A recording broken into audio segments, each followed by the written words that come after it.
put yourself out into the world. Like, let people see the real you. Be as noisy as possible, and that's what's going to win in 2025, 2026, and the foreseeable future.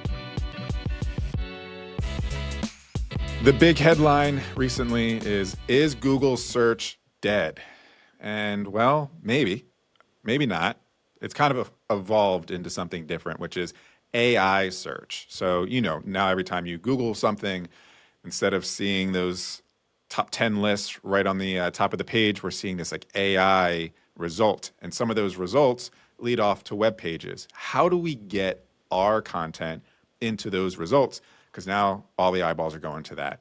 And that is the core topic we're going to talk about today with our guest, TJ Robertson.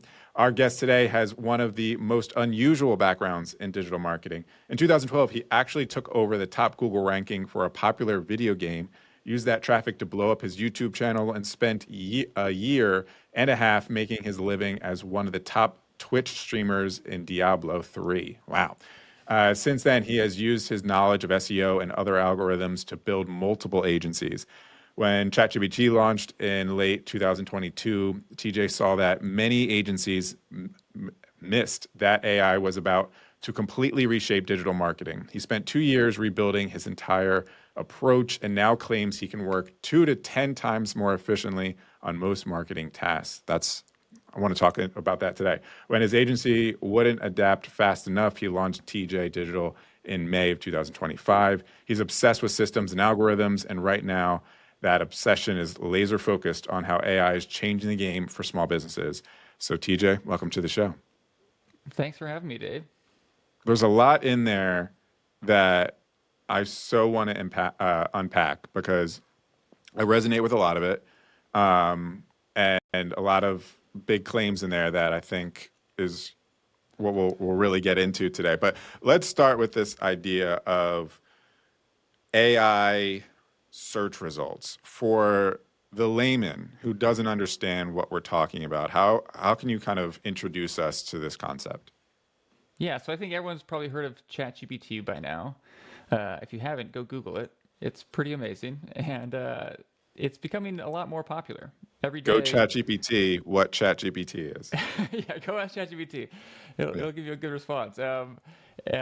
And yeah, so just especially in the last few months, it's really starting to pick up in usage. Now, the usage is still way below traditional Google search, but Google search usage has pretty much flatlined. It actually even is coming down a little bit, and ChatGPT is just surging up. More and more people are getting answers to questions from large language models like ChatGPT.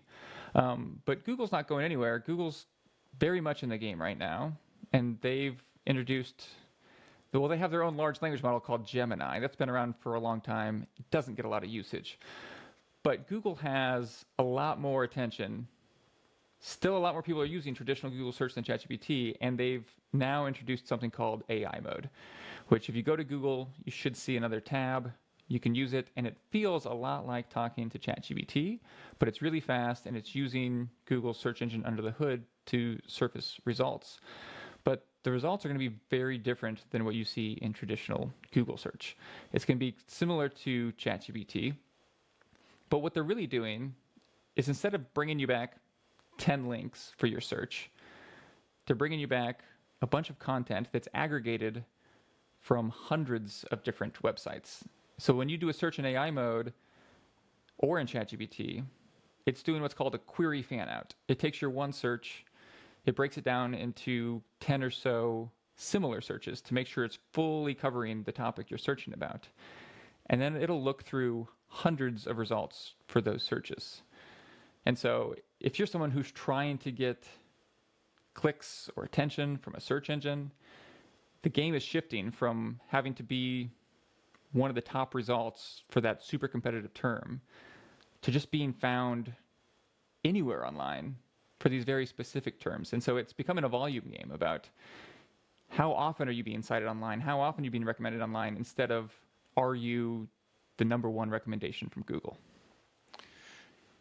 To break that down, does that mean, is that kind of in a way like how we think about it from content strategy? You have your content pillars, and then you're going in depth across or down into that content pillar from multiple angles and subcategories and sub angles, so that you can kind of dominate this concept, this core pillar topic, so that is that even more important now? Because when you ask a question on Google, it's kind of like doing that in a way. It's kind of going deep, like deep research on that topic to see who is the authority and what assets are out there that are important within this to kind of pull back its results.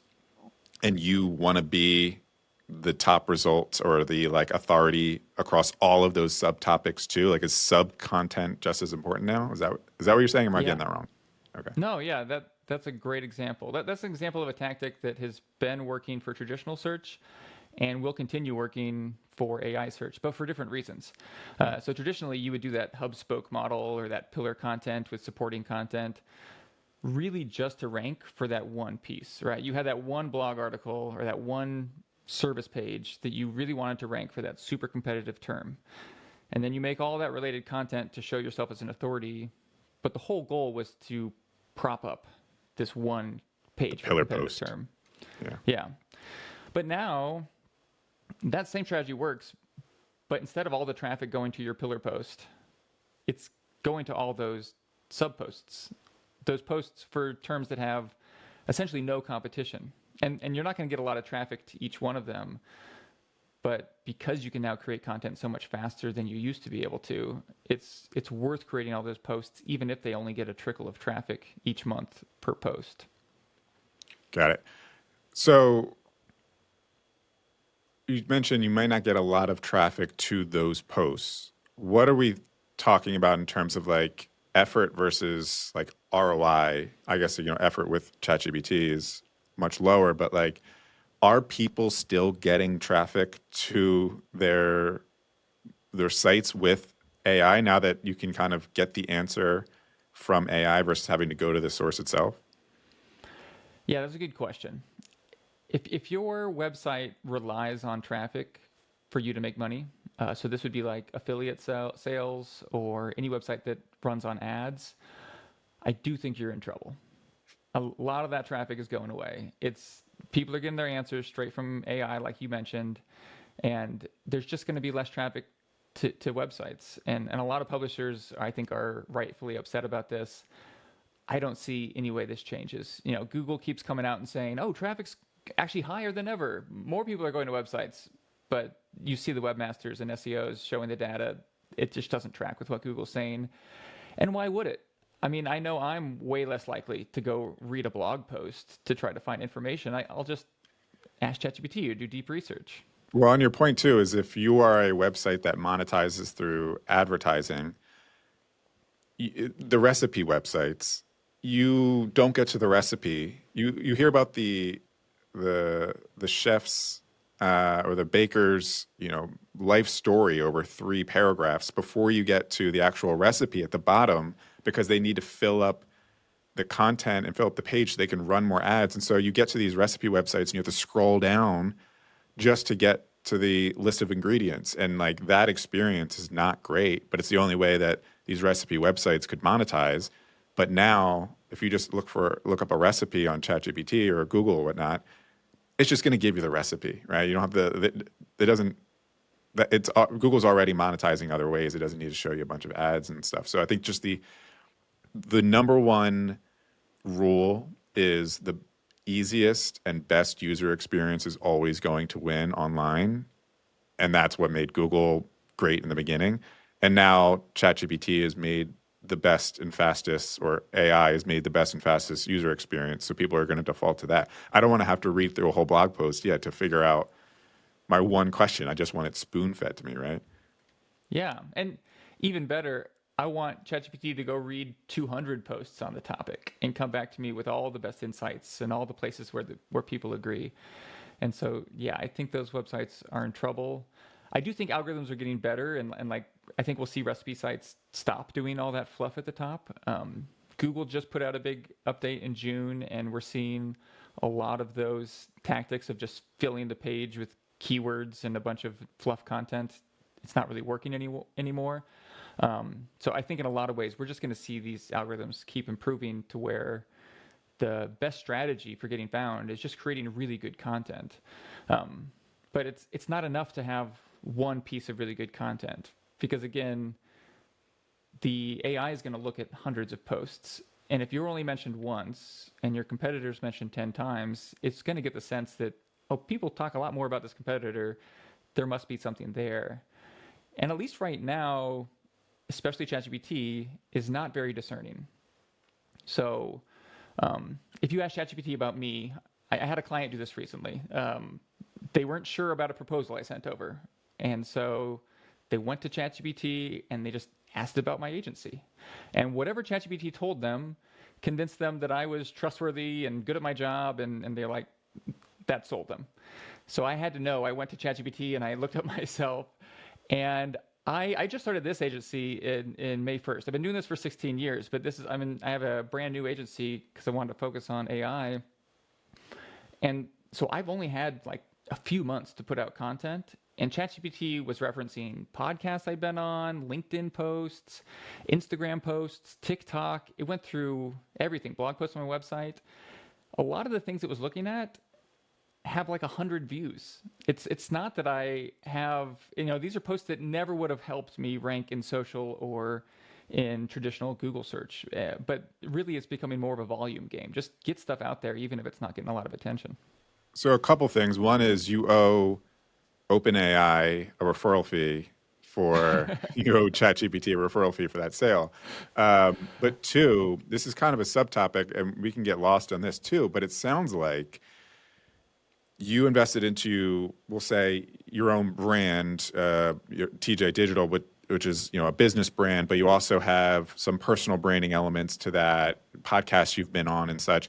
So you've been active in investing into your presence online, so that when someone AI'd you, it saw that you were active and that you had good authority content out there and gave you the thumbs up to make a sale. I think that's such a case study here for the idea of investing into your personal brand, because now if people are, you go to Google and you would type in someone's name and you would, one, I used to work for an online reputation management company. That's where I got my start. I know how Mm. easily these search results can be manipulated. So that's one thing. But two, it's now kind of giving you this like summary version of like, is this person good or not? And it sounds like, if there's nothing out there about you, if you're not active with your brand online, it's not going to know, or maybe it will just say, maybe it will give you the thumbs down because it's like, I don't think this person really invests into their business or not. So it sounds like you've kind of already seen a benefit of just putting content out there, investing in yourself, and all of a sudden you're getting kind of the 5-star review from the tool that you work with every day. 100%. And just like you said, it's much easier to do this in ChatGPT than in Google, where one bad reputation could happen to surface to the top of Google, and now every time someone searches for you, they see that. But if you're putting out hundreds, thousands of pieces of content, if you build the factory and you can do this efficiently, which I think we'll get into, um, then it's you can just flood the internet with information about you. ChatGPT eats it up. Google does too, although I'll say I think Google's a little bit more discerning about where it gets its information from. But it's instead of just what does the most authoritative website say about this person, it's spitting back what do most websites say about this person. And so you can really control it. And just one tip I could give in that same vein, one strategy that people are finding really effective right now, and I've started using for myself and some clients, is you come up with one term or phrase or offer that you want to be associated with. And every time you put out content about yourself, every time you're able to get mentioned on another website, you put that term as close as possible to your name. So in my case, I'll use the term AI optimization, or I'll say I'll do a free marketing audit for anyone with a budget. And if you do that enough, every time ChatGPT sees your name, they see that term, they start to build an association with you. And then when someone just asks for the term, or they just ask, hey, is there someone that'll do a free marketing audit? I'm not there yet with that. I don't think I'll show up there. It's a little competitive. But you do it enough, and you'll start getting recommended more and more for that term or that offer. I love that. I want to come back to that because it sounds like it sounds like there's a lot of correlation between some of the strategies you would do with traditional SEO and trying to rank for a certain name, but now it's a little bit more dynamic, but still kind of the same. So let's come back to that. I want to know. I mean, this is such a new field, relatively, and it's a little bit of the Wild West in terms of like how to rank for these things, how the AI models are thinking about returning results for certain things. Um, and it's kind of changing, it feels like, rapidly as we speak. So, how did you get into this space and how did you like what drew you into it and how did you become such a like an expert within it? Yeah, so I've been doing digital marketing for 16 years with a focus on SEO. And the same thing that got me into digital marketing in the first place got me into AI, which was I was actually making videos for a number of clients, but some of those were digital marketers. And so I spent a lot of time just recording and editing videos of people talking about things like SEO. And it was just really fascinating to me. I love this idea that you could make a few changes and suddenly you're getting a ton of traffic, you're getting a ton of business. And so I started just playing around with that on some of my own websites. And this was back in 2009. It was really easy, and that was so fun. And so I started doing it for clients, and that's really how I got into this whole thing. 2014, I joined with another agency, mostly because I was just kind of lazy and undisciplined in my 20s, and I found someone that like knew how to run a business and had that structure, and I was like, this is what I need. Just let me be a nerd about SEO, and you figure out I don't want to have the to worry important about leads and details. clients and marketing and all that. Yeah. Yeah, yeah, and so that was a nice situation, but I really didn't like being an employee, and that's what it ended up being after a few years. And the breaking point was last year. ChatGPT had been out for about a year and a half at this point. It was very much pervasive into all of my workflows, but the founder of the agency just wasn't keeping up. And I started getting scared. I'm like, marketing agencies need to change quick because it's way more efficient. The way people are being found are different, and so I wasn't convincing my founder of that. So I ended up making a big PowerPoint presentation, and my point was that I think that by 2027, I could do the work of our entire marketing agency by myself. I think I think websites are still hard to do completely automated, but I think by 2027 we'll probably be there. But content, strategy, all these things we're doing, like they're just becoming trivially easy. I couldn't convince him of that. Couldn't convince him we should actually change it all. He said, it's not going to happen that fast. Let's wait and see what other marketing agencies do. And so finally, May 1st of this year, we parted ways. I went out on my own, took these systems I've been building over the last few years and have started applying them. And I didn't get to your question though. you asked how I really got into this. It was really Well, just no, that that's it. That's ChatGPT it. moment we all Yeah. had. Yeah, yeah, Yeah. okay. Yeah, but yeah, really like it was the same spark I had when I got into SEO. It was just like, wow. I think we all kind of had that ChatGPT moment at some point, but I had it pretty early because I think digital marketing was more disrupted by AI than any other industry, and Yeah. yeah, it was just it felt like magic again to me, and so I've been just really obsessing over that and how it can be applied to digital marketing ever since. So when you took that leap from being, because you mentioned, oh, um, I don't want to run my own business. I just kind of want to like be the employee and have someone do like the marketing and sales and everything else, and I just kind of want to focus on my own thing. And then you became a solo founder and needed to take on all of those things, and start your business. What were those first couple weeks like? We'll say, in terms of okay, establishing yourself, but then also letting people know, hey, I have this agency and I have these services, and like how are you like getting your book of business and establishing yourself? Yeah, so those first few weeks were Stressful. I mean, it's still stressful. I'm only, almost 3 months in. But Right. yeah, wasn't sleeping a lot those first few weeks. A lot of like, what did I just do?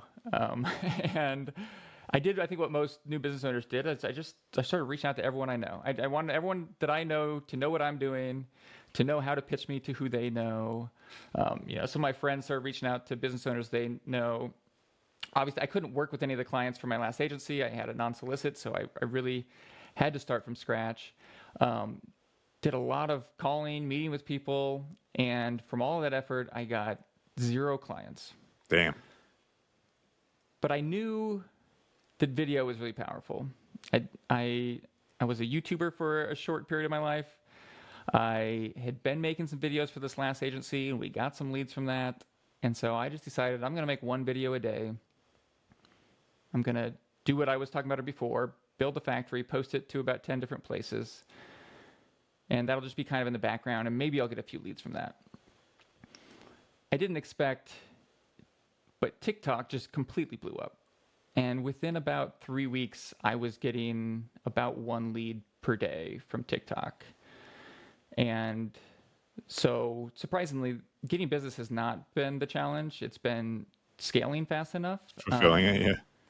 Yeah, That's a pain point. I'm sure a lot of people listening can also attest to. yeah.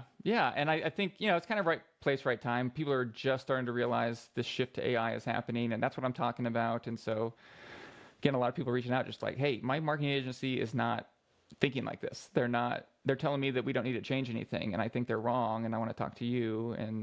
And so, yeah, well, now we have a pretty big waiting list, and I'm just figuring out how to build this out so we can keep the same quality without, and still bring on more clients.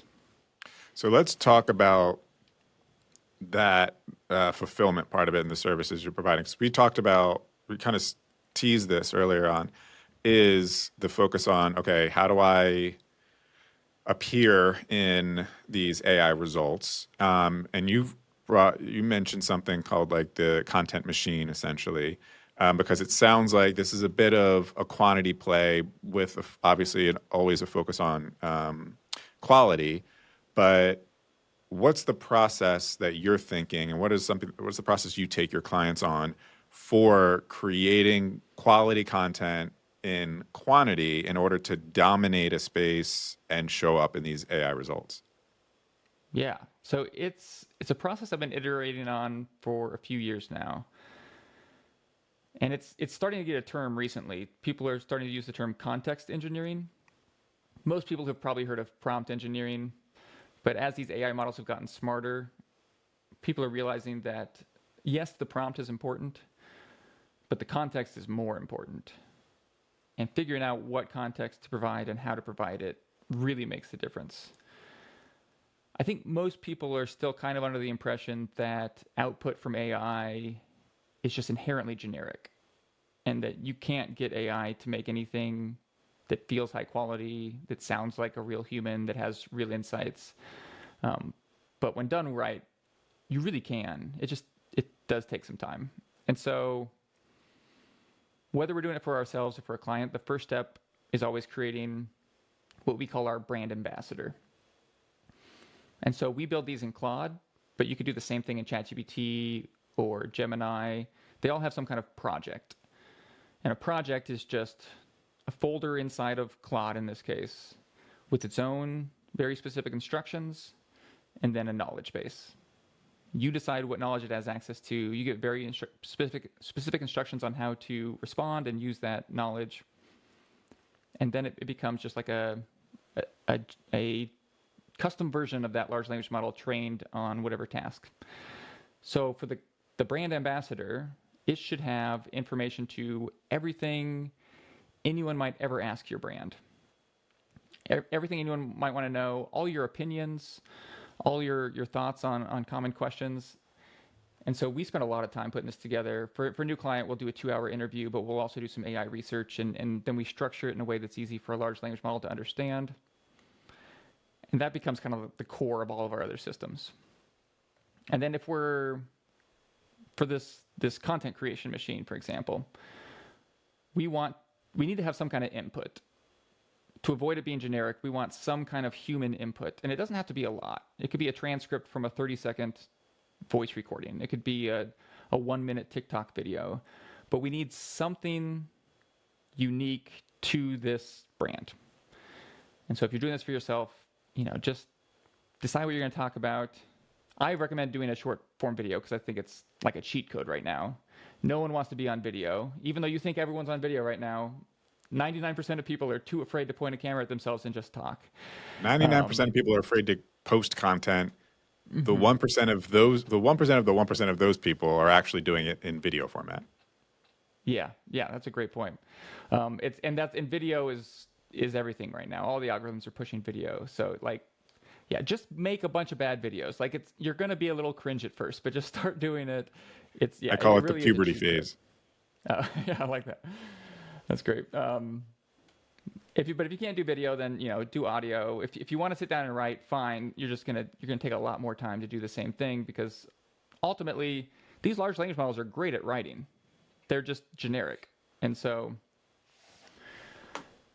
you have your brand ambassador. You have some kind of input that comes directly from you, and then you just need instructions on how to format it for this platform. So you can, if you understand it well, you can write those instructions yourself. If not, just go to ChatGPT Deep Research and say, what are all the best practices for writing an effective LinkedIn post in 2025? And then it's going to give you something huge. So then you take that to ChatGPT 03 or something and just say, hey, make a prompt that captures all the main points from this. Cool. Now you have your instructions on how to make a LinkedIn post. Save that prompt. You make one for Reddit. You make one for Substack. And now you just have a process where you take your input transcript, you take your instructions, you give it to your brand ambassador, and it spits out each of the posts. You could automate this with something like N8N. It's already so fast anyways, though, and you're probably going to want to review it before you post it. But when it's done well, our clients are always just blown away that it was written by AI. It sounds just like something they would have written with some extra insights. If you need to make a longer version, like you're going to do a blog, then I would add some deep research. I would take the topic to ChatGPT Deep Research and just say, hey, answer all these questions on this topic. You give that back to your instructions on how to write a blog, and then it can take your little opinion and build it out with a bunch of supporting data and links to those sources. But really, that's the game, is put the time in up front to really get that working and keep iterating on it. It's not going to be perfect the first time, but it's worth putting time into up front because once it's built, it's amazing how quickly you can create high quality content. I know I'm preaching to the choir right now. No, it's funny because you mentioned that you could probably do this in N8N. I've actually built a very similar system in N8N, connected into Notion and the knowledge base and all that kind of stuff. One thing I want to, first is the idea, because this used to be like, hey, create a bunch of content on your blog and have your blog all interlink and have that pillar post and have everything kind of come back to the main pillar post so that you can rank that pillar post in the Google search result. But you mentioned like LinkedIn, social accounts, social profiles and channels, maybe YouTube's, newsletters, blog. Is the idea that the game's no longer post on your blog, but really have this authoritative content everywhere across multiple channels, and AI is searching across everything? Yeah. I mean, I would still post to your blog. Sure. Every video I make, we turn into a blog post. But yeah, I think the work's been done, right? Most of the machine is already built. You might as well get it on every platform you can. And then, you're going to put a lot of energy into the video or the input. You might as well make as much use of it as you can. And I guess other inputs we didn't talk about, if you host a podcast, you know this, and I'm probably repeating things you say all the time. No, but If you're doing it's webinars, fun to finally nerd out about these things with people who yeah. yeah, I really love the way you think about all of this, and you're a few steps ahead of us, I think. But it's just really once you start thinking about it, most brands they have this like treasure trove of content that's just sitting in one form on a place that may or may not be getting views, and it's so easy to go from there to just being everywhere. So one of the key things, and I think this is probably in a lot of our listeners' minds, is you mention content that can be created that's in your brand voice, and it sounds like it was written by you. And I think people can easily buy into, okay, feed AI a bunch of information about your business and your methodologies and your FAQs and all that kind of stuff. And AI is really good at reading through that information and going, okay, question answer. Like my ideal client has this question. I'm going to go through all this information. I'll pull out the answer and I can feed it back to you. But the magic needs to be I'm going to feed it back to you in my brand voice as if Mm-hmm. I actually wrote the email or the blog post or the LinkedIn post myself. What's how are you one is that how important is that for you or in this in the process in the goal of content ranking for a keyword, do you prioritize that high, or does it play a part in rankability? And two, what strategy are you putting in place to make sure that that brand voice is also being met? Yeah, so in terms of rankability, I don't think it's incredibly important. I think as long as you have some kind of human input, and part of the instructions are match the tone of this input, then you're not going to get something that sounds generic or sounds like typically AI. I think a lot of us who work with AI have kind of developed a bit of a radar. You can tell when a LinkedIn post is written by The AI. M dash? Yeah, a lot of writers, love the M dash, and now they have to make a Yeah, no, decision they had about to it. remove it. I what so like I obviously I do a lot of AI generated content, and I need to work into my models that don't do the M dash. But like when I get that content and then I inject my human soul into it and I'm going through and actually making my edits to it, a lot of the times the M dash can just be a comma, I find. And I'm just like, That's fair. why do you put the M dash? I don't understand. Just put a comma. It's just like easy grammar.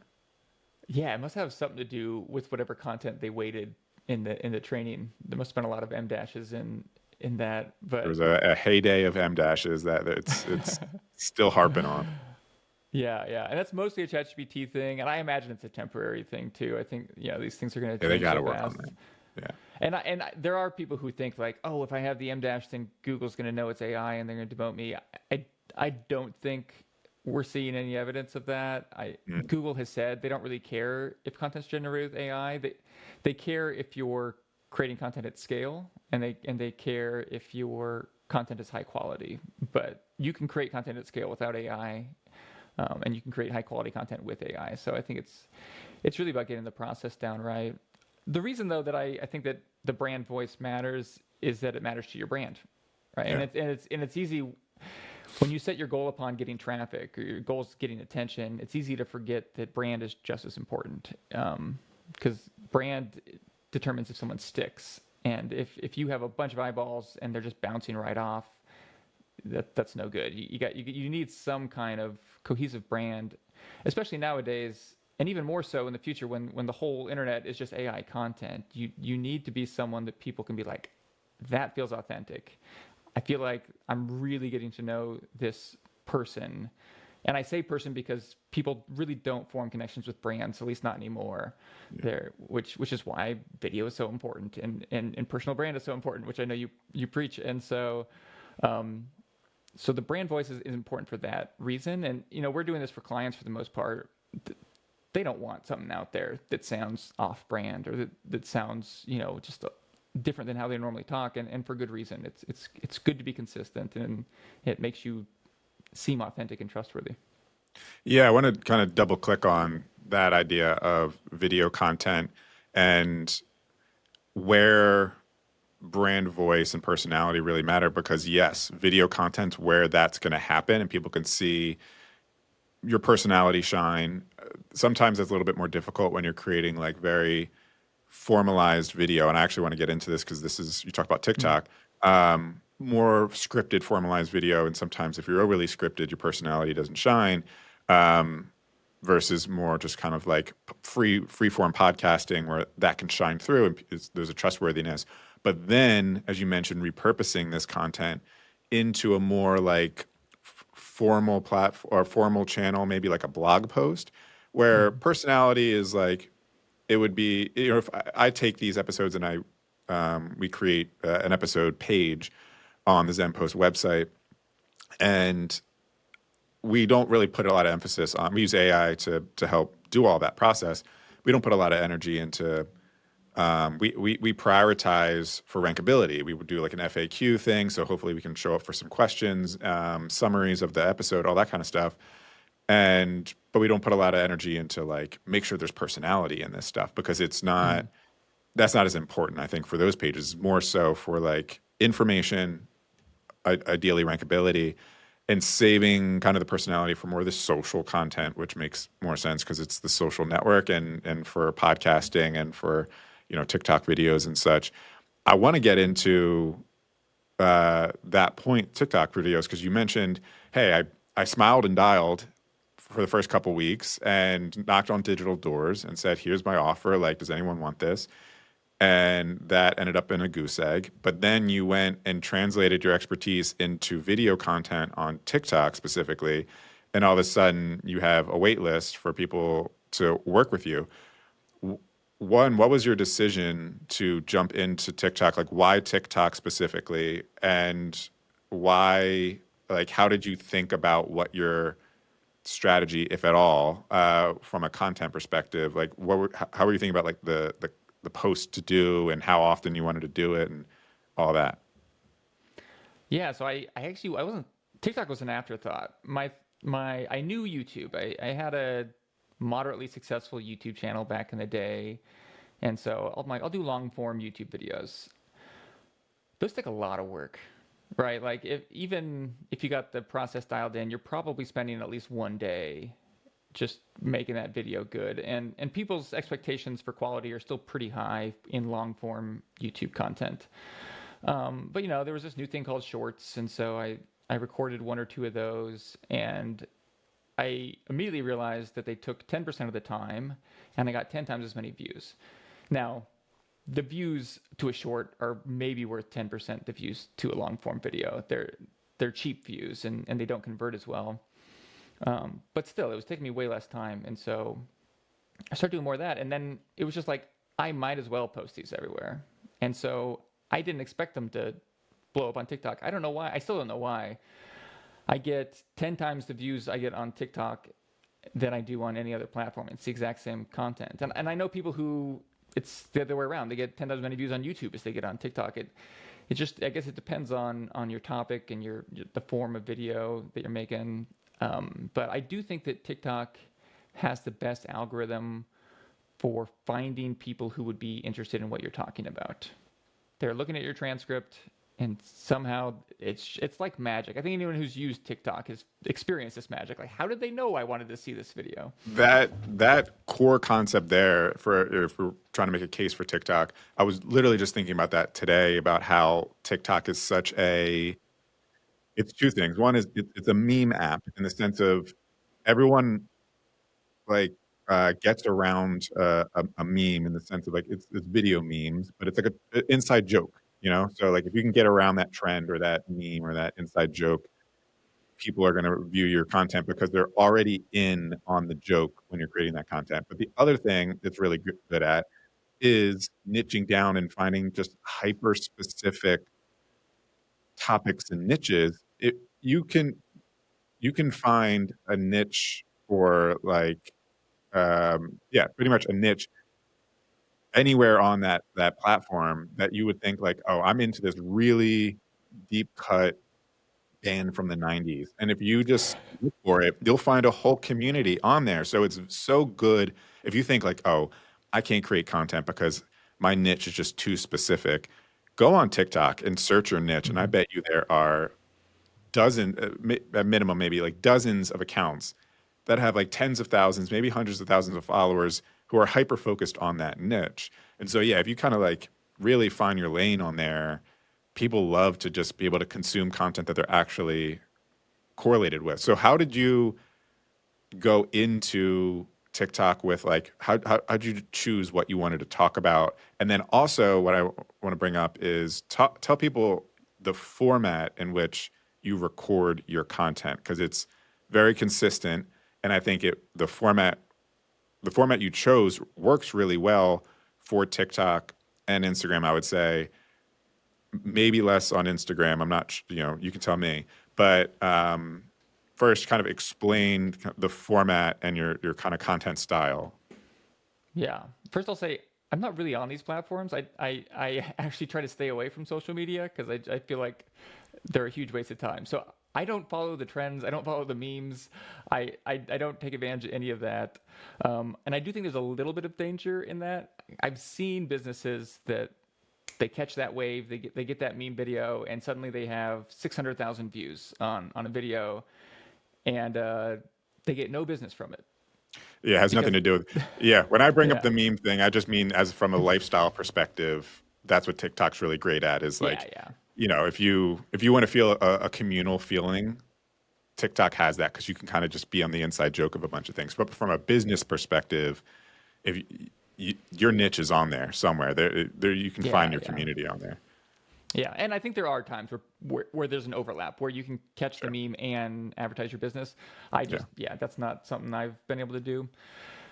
The format I have mostly just came again out of laziness. I didn't want to put a lot of time into making these videos. I had a business that I had to run, and I take my dog on a walk every day, and so you could rarely see my dog in the video, but yeah, every day I just while I'm walking my dog, I pull out my camera and I talk into it while I'm walking. And all my neighbors probably think I'm crazy at this point because I speak very loudly as I'm walking by their houses to no one.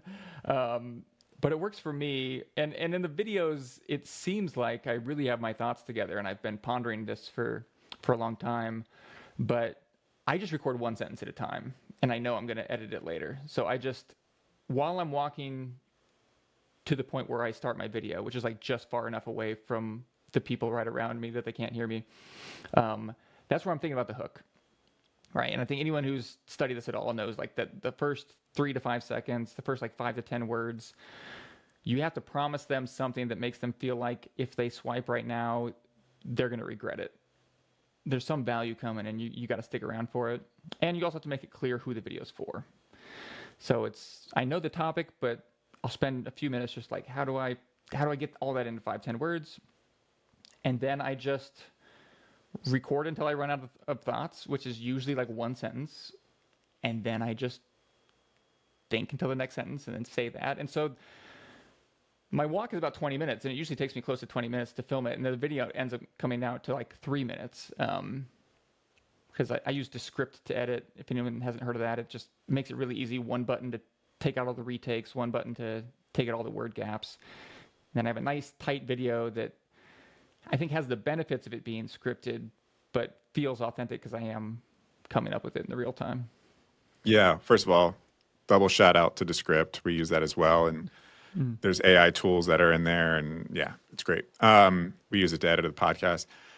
Nice. And what I like that you said too is you will record one sentence and like pause. I assume like are you recording right in TikTok or are you recording on your camera app? I just record on my camera app. Okay, yeah. So y- you're recording, but then you're pausing and you're thinking about okay, what do I want to say next, and then you like nail that down. And then you mentioned kind of taking out takes. Are you maybe doing a couple sentences in different ways, like the same sentence in different ways? Yeah, if I start stumbling over my words, I'll just retake it.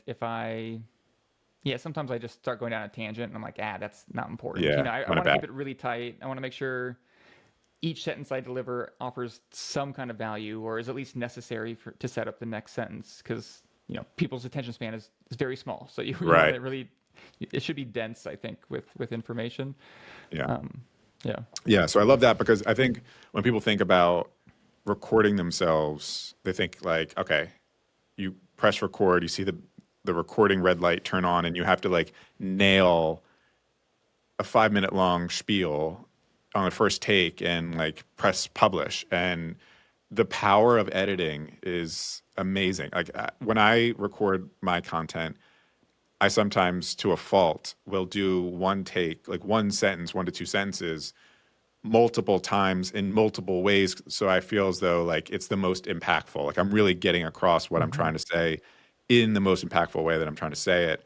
And then I go back when I do my edits, I go, that take felt great. Like, let me do that one.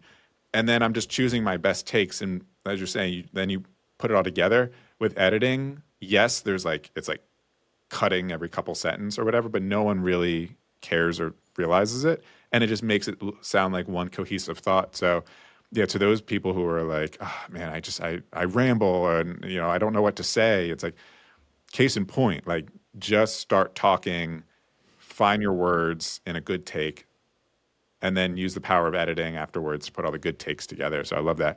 So you 100%. started doing this on walks, which again I want to point out, I think is a really good format because it feels very one personal because you're like on a walk with you. Two, there's a lot of movement early on in the video. It doesn't feel like you're getting sold to because it's just this like friendly guy on a walk, and it feels, don't take it any offense. It's on purpose. I think lo-fi, like it's not you're not in this like studio and stuff. I think sometimes when something's overly produced, you feel okay, this person's about to like pitch me on something. But if it's just you on a walk, you just feel like, oh, this is my buddy, and I'm FaceTiming with him. Um, so, how do you think about the content topics that you want to cover when you're posting content? So I try to find that overlap of something that's actually on my mind that I think is important, that I'm passionate about, that I actually care about, and something that my target audience will care about. Sometimes I miss the mark. Sometimes I'm really excited about it, and maybe it even gets a bunch of views, but none of those views are from business owners, and so it's not doing what I want it to do. But most of the time, I'm just thinking like, yeah, what's really important for business owners to know right now? And I think one mistake that a lot of content creators make is they feel like they can only do each topic once to like, and so they'll either save topics because they're like, oh, I'm not ready to do that one. That one's got to be really good, and I want to wait for it. Or they're like, oh, I Because just talked about that 2 days everyone in ago. the world is going to see that one post when they do it, and they have their one shot. Otherwise, they blew it. Yeah. Yeah. So one point that you just made is that yeah, no one's going to see all your posts. Very few people are going to see more than 10% of your posts. But then also like think about your favorite content creators. I bet you could think of 3 things that that person is always saying, and you don't begrudge them for it. You're not like, oh, this again. Like, it's usually appreciated that you're because if you're saying something over and over again, it's because you really feel like it matters, and people need to hear something. What I don't know, 7, 11 Seven times times. before Yeah. it releases. Yeah, and so like if you said it yesterday, but you're still feeling like there's more to say, and you're passionate about it, just do the video again. If it gets a lot of views, a lot of attention, a lot of reactions, do the video again. Like people will appreciate it. Yeah. This concept of taking one angle and doing multiple posts about it is actually like a core content strategy of mine. I Mm. call it the hub and spoke method, where it's like Mm. take one core, what I usually say is like objection, which is like, what's the one thing you need to convince your audience of that will help them move like one lily pad closer to going, okay, I need this service or this process or method in my life so that I can solve the problem that this person's talking about. And from that core objection, you have like one kind of hypothesis around it, and then you attack that topic from multiple angles. So, like, what's a myth about it? What's a case study around it? What's a mistake people are doing around it? What's a personal story around it? So, like, you're saying the same thing, but you're just approaching it from a different angle. Maybe you're doing like a metaphor around it. So you're helping people understand what you're trying to say, but it's approached from multiple angles so that the different parts of the brain are being activated for people who learn different ways. Like I, a lot of times, learn better through like story and analogy. Other Mm. people need a step-by-step process, instruction manual to do it. I think partly one that helps when it comes to like helping your audience understand what you do, but also just from like, what do I talk about? Like, what should I talk about today? Well, like take one of your core topics and just approach it from, roll the dice and approach it from a different angle. And now go, okay, I'll just, that's what I'll talk about today. Are you Yeah, I think really like that. go ahead. Sorry, I like the term "roll the dice" because I think that's what it is. You don't know which videos are going to take off. You just got to kind of try some stuff. Yeah. So one of my last questions I want to say is, all right, so content has been a key strategy for you to be able to attract business because the outbound strategy didn't work, but the inbound strategy of let me showcase my expertise and people will come to me is working. How are you thinking about like a call to action? How are you converting that attention into leads or clients? Like what's kind of the call to action or mini funnel that you have to do that? So I almost never have a call to action in the video. I've tried it a few times and I haven't seen a difference in results. In fact, maybe I even get less results. Instead, I talk about things where it's obvious what I do. I'll talk about why I think marketing agencies, as we know them, are going to die by 2027, and it's just going to naturally come up that I have a marketing agency, um, and I think that's probably the best way to do it. It usually happens by mistake. The longer I do it, the more strategic I get. Maybe about like, okay, how can I work in the fact that I do this? I love that. But So this concept I think is really important because people, my clients hate to be salesy on content. And notice I'm about to do this strategy that I'm about to say.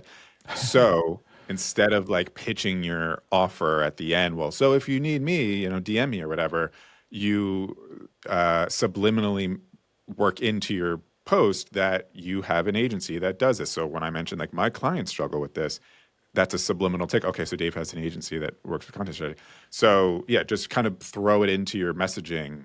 Like, oh yeah, when I was on a client call the other day who was talking about this, so I wanted to talk, like, what I mean. So it's more so Mhm. a subtopic to it, but people can infer, okay, that there's an offer. Let me go check this person out because they must have some sort of offer behind this.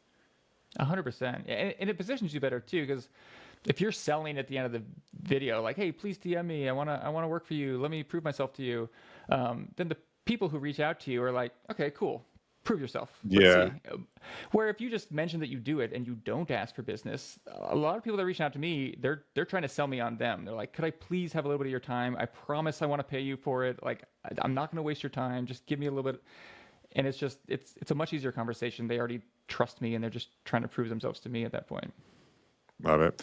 This was awesome. Honestly, I want to have a whole part two because I think there's so much more we could talk about today. But what I like to do is end the episode with just kind of like if you wanted to summarize a key point that you want to make sure our audience walks away with and understands, like this is the one thing I learned today.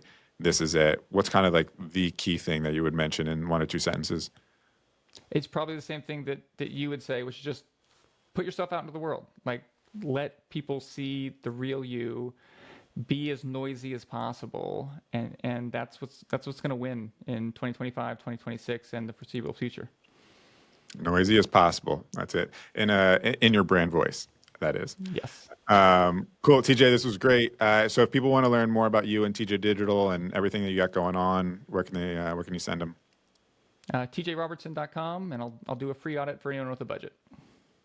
Easy enough. We'll have that in the show notes below. TJ, thank you so much for being on today. This was a great episode. Like I said, you got to come back and do a part two. Oh, I'd love to. This was a blast. Thanks, Dave. Awesome. We'll see you on the next episode of the Personal Brand Blueprint podcast.